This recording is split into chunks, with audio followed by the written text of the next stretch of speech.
pour avoir une vie qui nous ressemble, je trouve que c'est important de faire ce qu'on aime, de se connecter à ce qui nous appelle, à nos élans intérieurs, pour faire ce qu'on aime, faire ce qui nous anime. Et en faisant ça, on va contribuer au monde. Donc ça, je trouve que c'est vraiment important. Et aujourd'hui, quand on n'est pas aligné, la vie nous le montre par divers signes, si on est attentif. Et si on ne s'entête pas trop avec le mental, si on n'est pas trop dans la résistance, bon, on l'est forcément peut-être un peu au départ, parce qu'on a été beaucoup éduqué par le mental, et les conditionnements, et une société qui est régie par des lois mentales.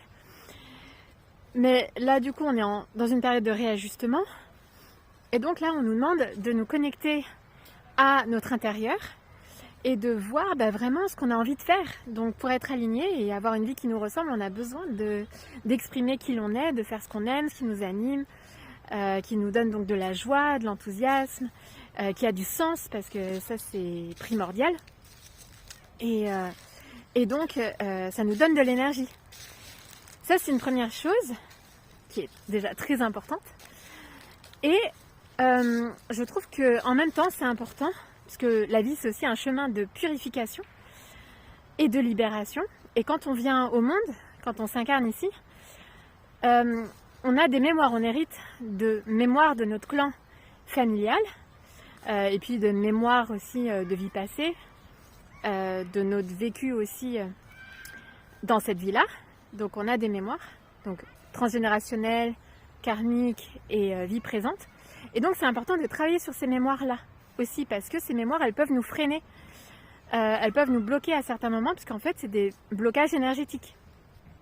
Comme tout est énergie, c'est, je pense, super important de faire ces prises de conscience et de faire des protocoles de libération énergétique.